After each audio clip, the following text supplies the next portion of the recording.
जय हिंद जय भारत दोस्तों। मैं आज आपको Gupta and Gupta soil mechanics and foundation engineering के क्वेश्चन नंबर 251 से लेके 260 तक डिस्कस करने वाला हूं। तो चलिए हम लोग स्टार्ट करते हैं। Question number 251, the foundation of soil under the toe of a dam has a void ratio e, specific gravity of the soil solid is G, factor of safety against piping is taken as 2.5, the maximum permissible upward exit gradient is given by option A I equal to 2.5 bracket में G minus 1 by 1 plus e, B दिया हुआ है I equal to 2.5 E plus 1 divided by G minus 1, C दिया हुआ है I equal to 0.4 bracket में E plus 1 by G minus 1, option D दिया हुआ I इक्वल टू 0.4 ब्रैकेट में G minus 1 divided by 1 plus e. अब इस question में आपको पूछा है कि परमिसिबल अपवर्ड एग्जिट ग्रेडियंट निकालना है। तो सबसे पहले हमको समझ जाना है एग्जिट ग्रेडियंट क्या होता है।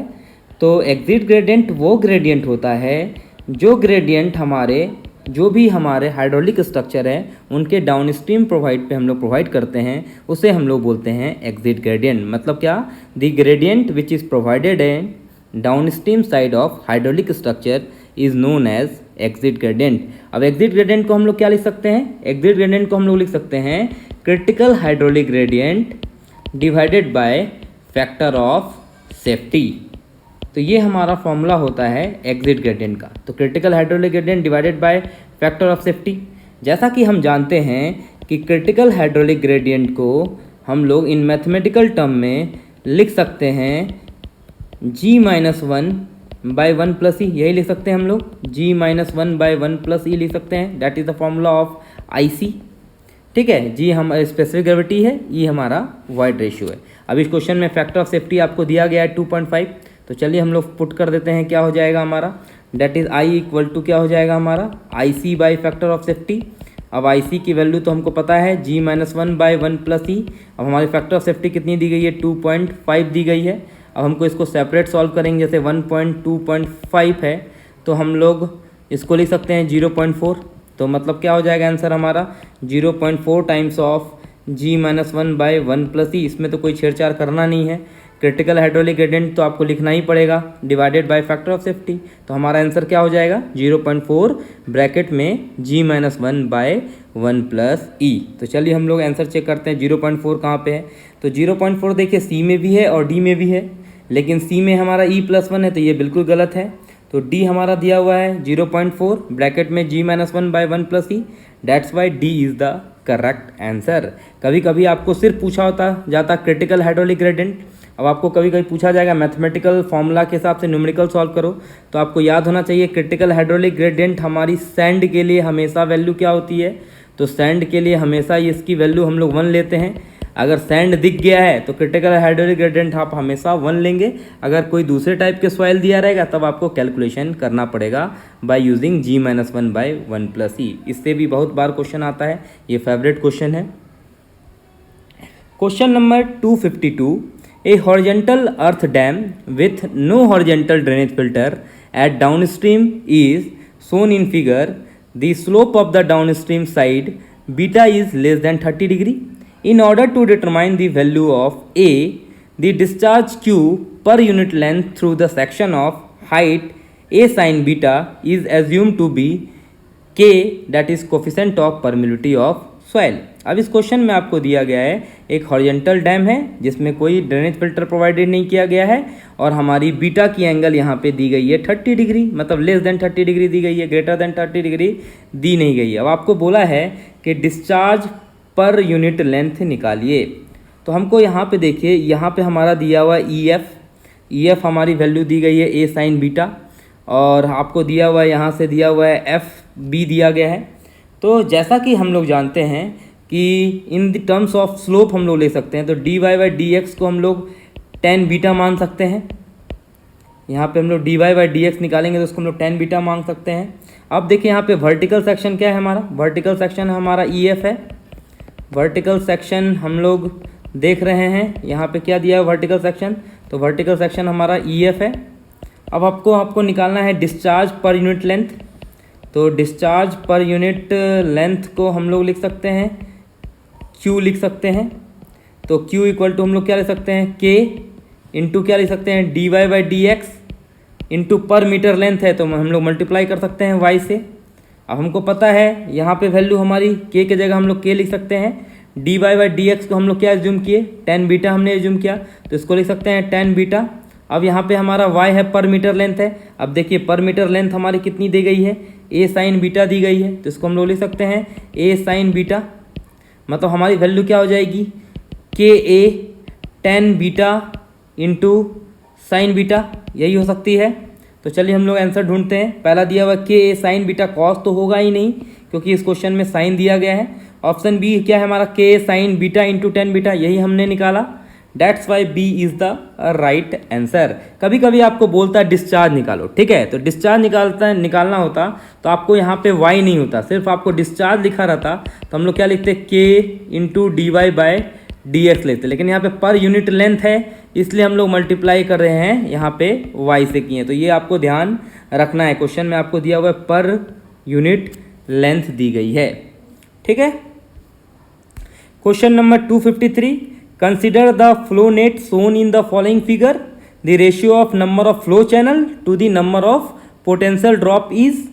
अब देखिए आपको यहाँ पे फिगर दिया गया है और आपको फ्लो चैनल का रेशियो निकालना है और इक्विपोटेंशियल ड्रॉप का निकालना है। तो चलिए हम आज आपको गिनती सिखाते हैं कि फ्लो लाइंस क्या होता है और इक्विपोटेंशियल ड्रॉप क्या होता है। सबसे पहले ये फिगर में आपको मैं फ्लो लाइन ढूंढने का सिखाता हूँ कि फ्लो लाइंस क्या है। अब यहाँ पे देखिए ये हमारा अप स्ट्रीम है और ये हमारा क्या है, डाउन स्ट्रीम है, इसको हम लोग लिख सकते हैं डाउन स्ट्रीम। ये हमारा क्या है, अप स्ट्रीम है। अब हमको पता है फ्लो लाइंस मतलब क्या, the flow of path particles.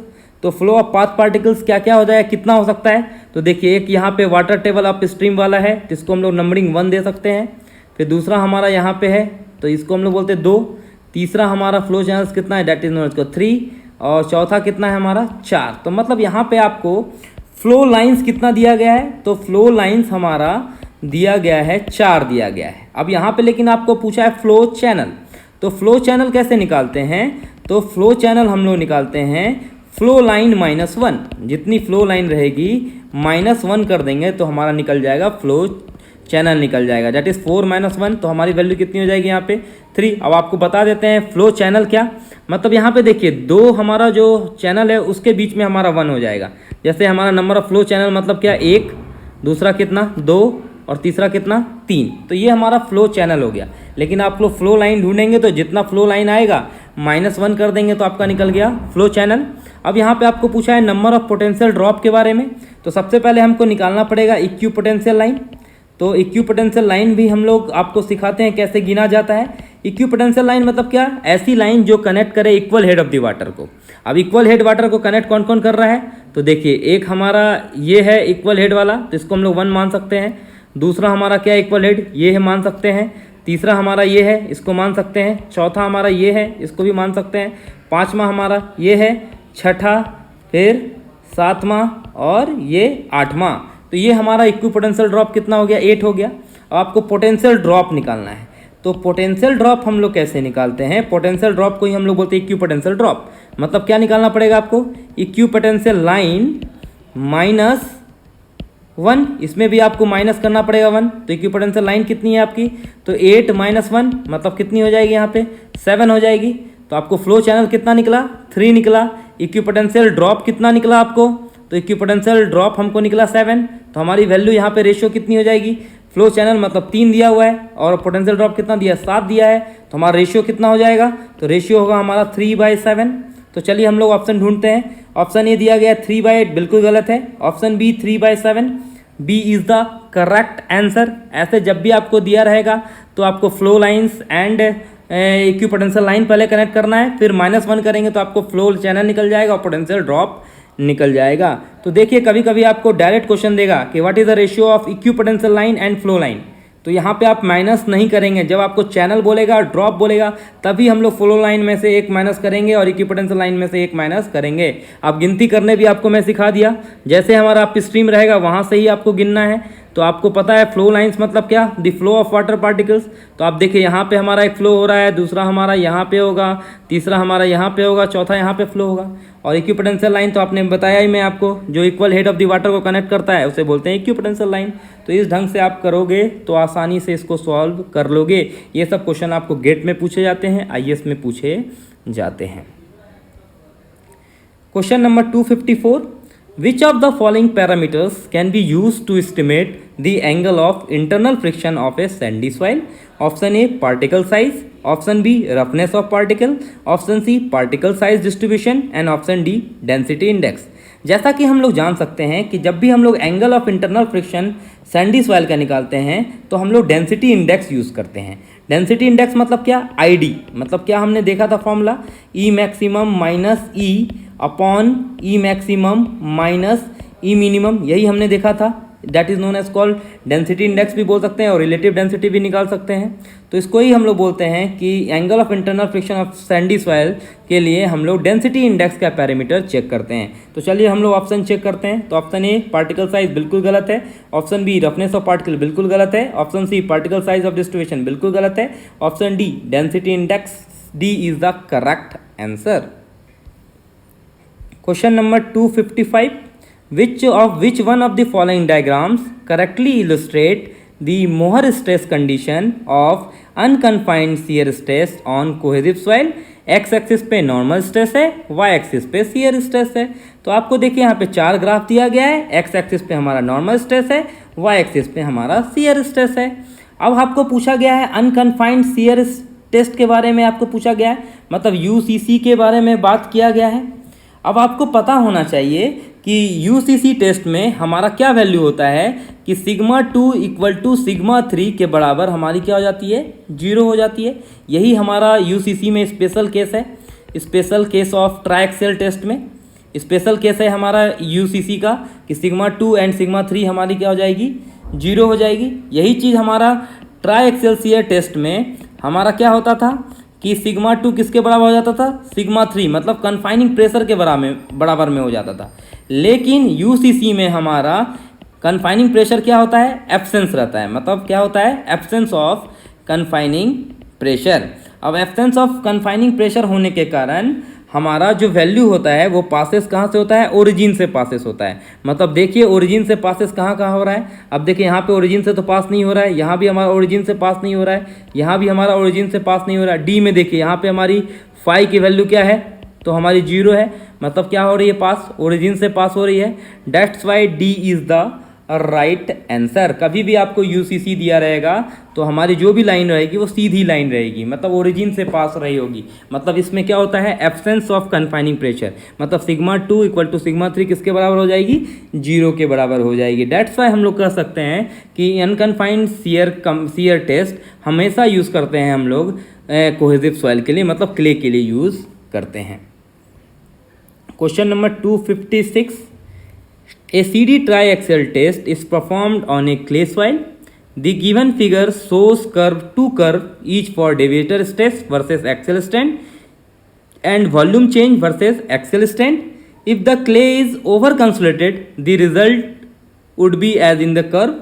Option A 1 and 3, option B 1 and 4 and option D 2 and 4, option D 3 and 4।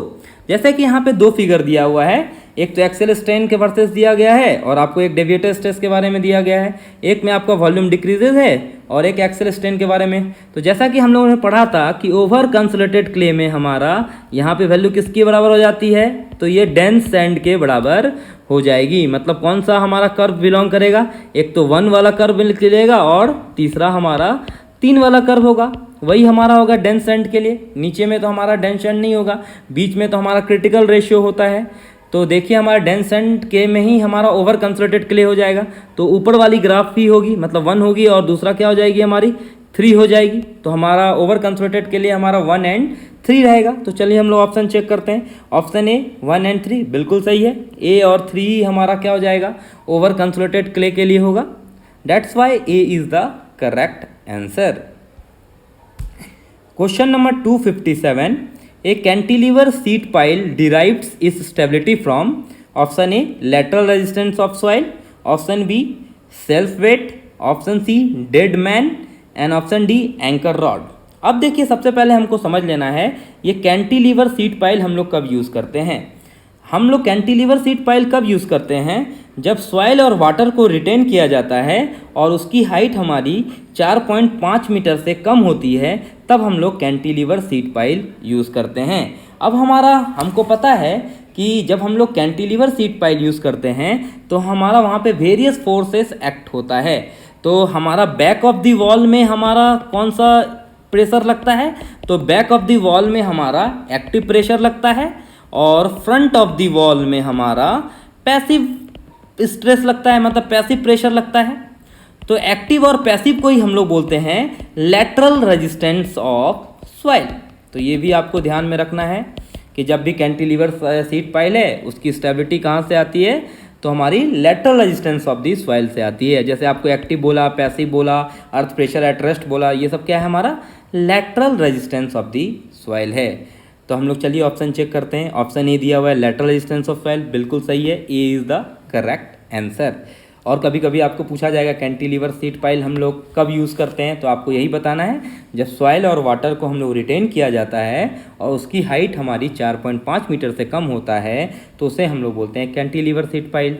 अब कैंटिलीवर सीट पाइल में हमारा वेरियस फोर्सेस एक्ट होता है, एक्टिव प्रेशर होता है, पैसिव प्रेशर होता है, अर्थ प्रेशर एट रेस्ट होता है। तो बैक ऑफ द वॉल में हमारा कैसा लगेगा, तो एक्टिव प्रेशर लगेगा। फ्रंट ऑफ द वॉल में कैसा लगेगा, तो हमारा पैसिव प्रेशर लगेगा। तो इसको ही हम लोग बोलते हैं lateral resistance of the soil. That's why A is the correct answer. Question number 258, deflection of a seat pile in a breast cut. Option A increases from the top to bottom. Option B decreases from top to bottom. Option C increases from top and then decreases. Option D decreases from top and then increases. अब आपको समझना है सबसे पहले breast cut क्या होता है। तो ब्रेस्ट कट क्या होता है, जब हम लोग एक्सकेवेशन करते हैं और उसके बाद हम लोग सूटेबल ब्रेसिंग प्रोवाइड कर देते हैं तो उसे हम लोग बोलते हैं ब्रेस्ट कट। देखिए यहाँ पे हमने एक्सकेवेशन किया है, अब यहाँ पे एक्सकेवेशन करने के बाद हमने यहाँ पे क्या दे दिया, स्टड प्रोवाइड कर दिया, मतलब क्या कर दिया, सपोर्ट के लिए हम लोग ब्रेसिंग यूज़ कर दिए, इसके ही हम लोग बोलते हैं ब्रेस्ट कट। अब ब्रेस्ट कट में हमारा डिफ्लेक्शन क्या होता है कि जैसे हम लोग ऊपर में रहता है तो ऊपर में हमारा कम रहता है, लेकिन जैसे हम लोग नीचे में जाएंगे तो हमारी डिफ्लेक्शन क्या हो जाएगी, बढ़ेगी। तो डिफ्लेक्शन हमारा इंक्रीजेस कहाँ से हो जाएगा, टॉप टू बॉटम। मतलब हम जब ब्रेस्ट कट करेंगे, मतलब जब हम गड्ढा करेंगे, एक्सकेवेशन करेंगे, तो उसका सपोर्टेड हमारा जो स्टड प्रोवाइड करेंगे तो उसका हमारा डिफ्लेक्शन कैसा होता है, तो टॉप टू बॉटम हमारा बढ़ते जा रहा है, मतलब टॉप में कम है, बॉटम में हमारा अधिक रहेगा। तो चलिए हम लोग आंसर चेक करते हैं। Option A increases from the top to bottom, बिल्कुल सही बात ये बोल रहे हैं कि टॉप में हमारा कम रहेगा, जैसे जैसे हम लोग नीचे आएंगे तो हमारा डिफ्लेक्शन बढ़ेगा। Question number 259, A completely saturated normally consolidated clay is tested in a triaxial test under consolidated undrained condition. The value of pore pressure coefficient at failure AF is the given by delta 1 change in the cell pressure, delta sigma 3 change in the triaxial stress and delta U is equal to corresponding change in pore water pressure. तो देखिए इस equation का आप लोग directly equation याद रखिएगा कि इस इक्वेशन का हमारा क्या होता है, तो इसका इक्वेशन होता है delta u minus delta sigma 3, नीचे में हमारा हो जाएगा delta sigma 1 minus delta sigma 3। अब आपको यू तो पता ही है, यू तो हमारा क्या होता है, तो यू हमारा होता है change in pore water pressure and delta 3 हमारा क्या होता है, तो डेल्टा 3 हमारा होता है माइनर स्ट्रेस एंड डेल्टा 1 क्या होता है हमारा मेजर स्ट्रेस। मतलब क्या बोल सकते हैं, इसको हम लोग बोल सकते हैं चेंज इन, इसको बोल सकते हैं मेजर स्ट्रेस, इसको हम लोग बोलते हैं चेंज इन माइनर स्ट्रेस, इसको हम लोग बोलते हैं change in pore water pressure. तो ये डायरेक्ट फॉर्मूला है, आप लोग डायरेक्ट आंसर याद रखिएगा। तो हमारा आंसर चेक करते हैं, तो ऊपर दिया हुआ डेल्टा यू माइनस डेल्टा 1, लेकिन यहाँ पे फिर से डेल्टा यू आ गया, बिल्कुल गलत है। Option B delta u minus delta sigma 1, अब यहाँ पे यू दिया हुआ है, delta u minus delta sigma 1 नहीं होगा, सिग्मा 3 होगा। तो यहाँ पे भी देखिए delta u minus delta sigma 3, लेकिन यहाँ पे भी यू आ गया। यहाँ पे देखिए डेल्टा यू माइनस सिग्मा 3, नीचे में डेल्टा 1 माइनस डेल्टा 3, मतलब D is the correct answer. Question number 260, the time required for attaining a certain degree of consolidation of a clay layer is proportional to h square and cv. Option B h square and 1 by cv. Option C 1 by h square and cv. And option D 1 by h square and cv. तो हमने देखा था कि time factor में हमने equation क्या लिखते थे, तो यही लिखते थे cv into T by D square, यही लिखते थे। अब हम लोग डी के टर्म्स में हम लोग ड्रेनेज को ही विद रिस्पेक्ट टू थिकनेस भी ले सकते हैं, तो हम लोग इसको ऐसे तोड़ के लिख सकते हैं C V into T by H square. लेकिन इस इक्वेशन में आपको क्या पूछा है, स्मॉल टी के बराबर, मतलब इसके बारे में पूछा गया है। अब इसके बारे में हमको बता सकते हैं, तो टी हमारी क्या हो जाएगी, तो टी हमारा किसके प्रोपोर्शनल हो जाएगा, जैसे हम लोग यहाँ पे लिख सकते हैं T V into H square equal to T into C V. अब हमको अकेला छोड़ देना, जब भी आपको ऐसा पूछा जाएगा तो अकेला छोड़िए, तो यहाँ पे क्या हो जाएगा टी इक्वल टू क्या हो जाएगा T V into H square by C V. अब देखिए टी किसके प्रोपोर्शनल है, तो एच स्क्वायर के प्रोपोर्शनल है, तो हम लोग लिख सकते हैं T is directly proportional to H square लिख सकते हैं। फिर हम लोग लिख सकते हैं T is inversely proportional to 1 by C V. तो चलिए हम लोग ऑप्शन चेक करते हैं क्या होगा, टी होगा directly proportional to H square and C V, ये बिल्कुल गलत है। H square by 1 by C V यही दिया हुआ है, एच स्क्वायर के प्रोपोर्शनल है और सी वी के इन्वर्सली प्रोपोर्शनल है, तो B is the correct answer. जब भी आपको ऐसा क्वेश्चन पूछा जाएगा तो आप सेपरेट लिख लेना, मतलब जो आपको पूछा गया, यहाँ पे टी पूछा गया है ना, तो टी को अकेला रखना, उसके बाद उसको चेंज कर लेना। जैसे मैंने यहाँ पे चेंज किया कि टी को अकेला छोड़ा, यहाँ पे देखिए टी को मैंने अकेला छोड़ा, उसके बाद ये इक्वेशन बनाया, उसके बाद आपको आसानी से पता चल जाएगा कौन बढ़ेगा कौन घटेगा। That's why B is the correct answer. आशा करता हूँ आपको ये वीडियो पसंद आया होगा। अगर पसंद आया है तो वीडियो को लाइक कीजिए, शेयर करें और ऐसे नई वीडियो देखने के लिए मेरे चैनल को सब्सक्राइब करें, Jha channel. Thank you for watching.